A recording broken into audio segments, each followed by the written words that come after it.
Денеска почна екстерното тестирање за матурантите и ќе трае до петок 3 февруари. Според податоците на Државниот испитен центар ќе полагаат 18.600 ученици во завршните години од средното образование. Како што велат надлежните, првиот ден од екстерното помина во најдобар ред. Прелиминарните резултати се очекуваат на 7 февруари. Подготовките како и секоја година, течеа сосема нормално, тековно, без никакви подетални проблеми околу сето тоа. Учениците веќе благовремено знаат кога излегуваат прашањата. Тоа се месец дена, пред полагањето.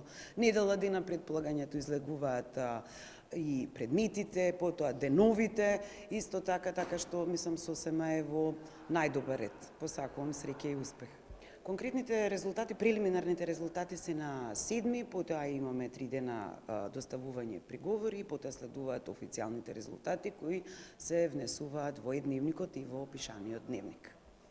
Една недела пред тестирањето учениците добија информација за деновите на тестирање, а во петокот училиштата ги објавија и распоредите со предметите по кои учениците ќе бидат проверувани.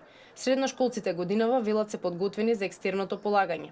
Денешното тестирање помина добро, но претходно преку целата година што учевме прашањата, мислам и материјалот, така да немаше нешто накнадно да се спремаме, да кажеме нешто тешко било, така да помина многу лесно. Јас го полагав предметот филозофија и можам да кажам дека добро го напишав, па сега ќе чекаме резултатите да ги видиме какви се што се. Но мислам дека се добри.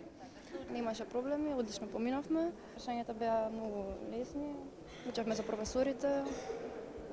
Добро поминавме. Полагав англиски, тие беа прашањата, лесно се наоѓа одговорите. Ги читав прашањата и на тие што можев да одговорам уште од дома одговорив, на тие што требаше да се видат понудените одговори ги оставив и сега поминав одлично. Годинава поради продолжување на зимскиот распуст, екстерното проверување на постигнувањата на учениците беше поместено за една седмица.